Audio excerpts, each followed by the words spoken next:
عدالتوں کے اندر اور باقاعدہ کیسز چل رہے ہیں، یہاں تک کہ ناظرین کرام اب تک 1 درجن سے زائد مسلمانوں کے گھر چھین کر یہودیوں کو بھی اس علاقے میں دیے جا چکے ہیں۔ تو یہ صورتحال ہے ہائی شیخ جراح کے علاقے کی، اور یہاں پر ناظرین کرام احتجاج دیکھنے میں آ رہا ہے۔ پولیس کی جانب سے مظاہرین کو گرفتار بھی کیا جاتا ہے، ان پر تشدد بھی کیا جا رہا ہے، ان کو ہراساں اور ٹارچر بھی کیا جا رہا ہے، لوگوں کے گھروں میں گھس کر ان کو مارا پیٹا جا رہا ہے۔ یہاں تک کہ ناظرین کرام جو رپورٹس موصول ہو رہی ہیں کہ گزشتہ 3 روز کے دوران ہائی شیخ جراح کے علاقے میں 100 سے زائد مسلمانوں کو گرفتار کر کے جیلوں میں ڈالا جا چکا ہے، خواتین کو مارا پیٹا جا رہا ہے۔ آپ جانتے ہیں ناظرین کرام جو غزہ اور فلسطین کی جو 11 روزہ جنگ ہوئی تھی اس کی شروعات اسی ہائی شیخ جراح کے علاقے سے ہوئی تھی، کیونکہ یہاں پر مسلمانوں پر ظلم ہو رہا تھا اور یہاں سے مسلمانوں کو نکالنے کے لیے یہودی آبادکاروں کے حملے اور فورسز کے حملے ہو رہے تھے، اور اسی طرح سے بیت المقدس کے اندر یہودیوں کا جو ظلم تھا، یہ دو بڑی وجوہات تھیں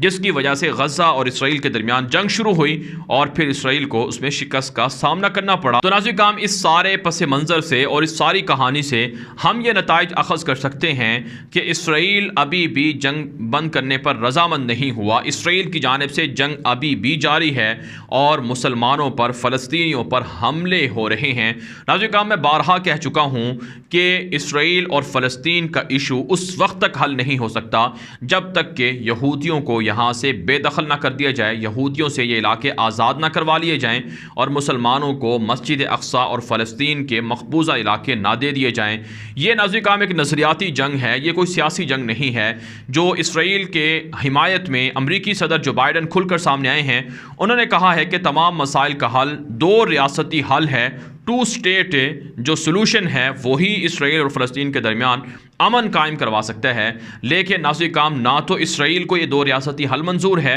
اور نہ ہی فلسطینیوں کو 2 ریاستی حل منظور ہے۔ اسرائیلی یہودی یہ سمجھتے ہیں کہ یہ پورا علاقہ ان کا ہے، مسلمانوں کا یہاں کوئی حق نہیں ہے، ایک بھی مسلمان کو یہاں نہیں رہنے دینا، تو وہ پھر کیسے 2 ریاستی حل پر راضی ہوں گے۔ اسی طرح سے ناظرین کرام جو مسلمان ہیں وہ بھی یہ سمجھتے ہیں کہ یہودی ان کے علاقوں پر قابض ہیں، ان کو یہاں نہیں رہنے دیا جائے گا، ایک بھی یہودی اگر اس علاقے کے اندر ہے تو وہ لڑائی کریں گے، جنگ کریں گے۔ تو یہ بنیادی طور پر نظریاتی اختلافات ہیں جس کی وجہ سے ہم کہہ سکتے ہیں کہ یہ جنگ نہ تو ختم ہوئی ہے اور نہ ہی یہ جنگ ختم ہو سکتی ہے، تب تک ختم نہیں ہو سکتی جب تک کہ یہودی ان علاقوں سے نہ نکل جائیں۔ اب ناظرین کرام صورتحال یہ ہے کہ سیاسی طور پر، عارضی طور پر یہ جنگ تو بند ہو گئی ہے، امریکہ بھی اس میں کھل کر سامنے آیا ہے۔ امریکہ کے جو وزیر خارجہ ہیں انٹونی بلنکن، وہ آنے والے 2 سے 3 روز میں اسرائیل کا، فلسطین کا، غزہ کا دورہ بھی کرنے جا رہے ہیں، اور امریکی ذرائع ابلاغ اور میڈیا یہ بتا رہا ہے کہ انٹونی بلنکن اسرائیل اور فلسطین کے درمیان صلح کروانے کے لیے کردار اور رول پلے کریں گے،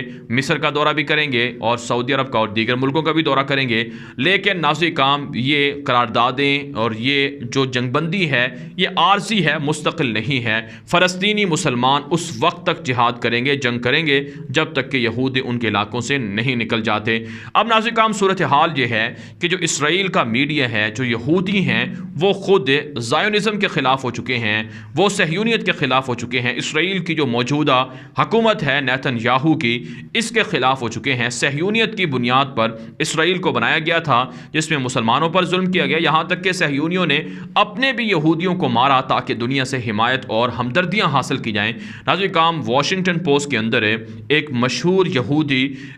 کاتب ہیں، کالم نگار ہیں، انہوں نے ایک آرٹیکل لکھا ہے اور یہ شخص خود 12 سال صہیونی جماعت کا حصہ رہے ہیں اور اس وقت بھی یہودی ہیں۔ انہوں نے کہا ہے کہ نیتن یاہو اور صہیونیت یہ فلسطین اور اسرائیل کے درمیان امن نہیں ہونے دیتی جب تک کہ صہیونیت کو ختم نہ کیا جائے، جب تک کہ جو نسلی امتیاز رکھنے والے نظریات ہیں یا جو لوگ ہیں ایسے نظریات رکھنے والے جس میں وہ مسلمانوں کو ایک طرح سے دشمن سمجھتے ہیں، جب تک کہ یہ نظریات ختم نہیں ہوتے تب تک کوئی بھی طرح کا، کسی بھی طرح کا امن نہیں ہو سکتا ہے۔ اسی طرح سے ناظرین کرام ایک اور مشہور میڈیا نیٹ ورک ہے فائنینشل ٹائمز، اس کے اندر بھی رپورٹ چھپی ہے کہ نیتن یاہو جب تک اقتدار کے اندر ہیں تب تک امن نہیں ہو سکتا ہے اور یہودی اور اسرائیل اور اسی طرح سے فلسطینی مسلمانوں کو دنیا بھر کے اندر اور فلسطین کے اندر مختلف مسائل کا سامنا کرنا پڑتا رہے گا۔ جبکہ ناظرین کرام جو اسرائیل کا یہودی اخبار یروشلم پوسٹ ہے وہ نیتن یاہو کی حمایت کر رہا ہے اور حماس کے لوگوں کی، مجاہدین کی مذمت کر رہا رہا ہے۔ یروشلم پوسٹ کے اندر باقاعدہ کمپین چلائی گئی ہے جس میں حماس کے مجاہدین کو اس ایران کا ایجنٹ قرار دے کر ان کے خلاف پوری دنیا کو متحد کرنے کی کوشش کی جا رہی ہے، اور یہ کہا جا رہا ہے کہ جو ہتھیار استعمال کیے گئے ہیں اسرائیل کے خلاف، یہ سارے ہتھیار ایران نے دیے تھے، لہٰذا جس طرح سے ایران کے خلاف عالمی سطح پر پابندیاں ہیں، اسی طرح سے حماس کے خلاف مزید پابندیاں عائد کرنی ہوں گی۔ لیکن آپ جانتے ہیں حماس کے ساتھ مغربی ممالک بھی رابطے کر رہے ہیں، اور حماس نے خود کو ایڈوانس بھی کر لیا ہے، پولیٹیکل ایک طرح سے اپنے آپ کو سیاسی لیڈروں کے طور پر مشہور کروا دیا ہے، جس کی وجہ سے ان کے ساتھ رابطے بڑھتے جا رہے ہیں۔ ناظرین کرام، قطر کی جانب سے چونکہ حماس کا ساتھ دیا گیا ہے اور جنگ بندی کروائی گئی ہے، اور حماس کا افغان طالبان کی طرح قطر کے اندر دوحہ کے اندر دفتر بھی ہے، اس وجہ سے قطر کو بھی بہت سے مسائل کا سامنا کرنا پڑ رہا ہے، اور قطر کے خلاف بھی سوشل میڈیا پر پروپیگنڈا وار اور مہم شروع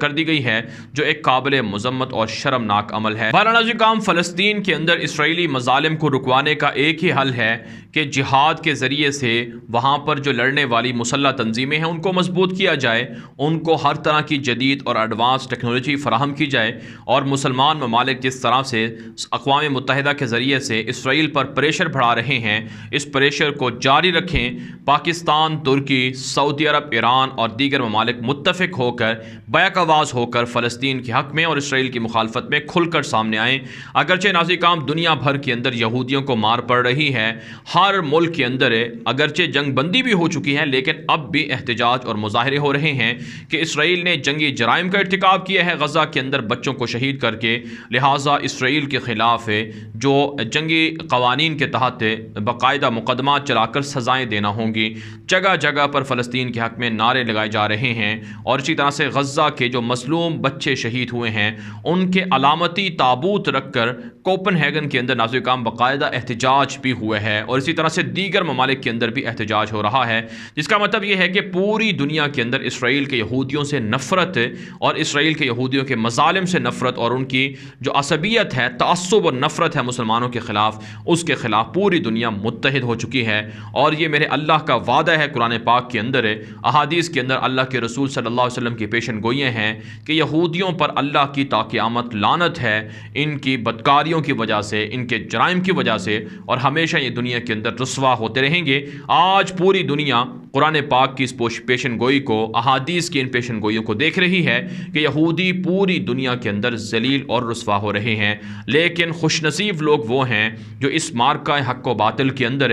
جو حق کے ساتھ کھڑے ہوئے ہیں، مظلوموں کے ساتھ کھڑے ہوئے ہیں، اور ظالموں کے خلاف سیسا پلائی دیوار ثابت ہوئے ہیں۔ ان کا ساتھ دینا چاہیے، ان کی مدد کرنی چاہیے، مظلوموں کی حمایت کرنی چاہیے۔ اس ویڈیو کے حوالے سے ناظرین کرام آپ کی کیا رائے ہے؟ اپنی رائے کامنٹ کے ذریعے سے ضرور ہم تک پہنچائیں۔ مزید خبروں کے لیے آپ ہمارے ٹویٹر اکاؤنٹ غلام نبی مدنی کو لازمی فالو کر لیں۔ لمحہ بلمحہ دنیا بھر کی صورتحال، ویڈیوز، تصاویر آپ ہمارے ٹویٹر اکاؤنٹ غلام نبی مدنی پر جا کر دیکھ سکتے ہیں۔ اجازت دیجیے، اللہ حافظ۔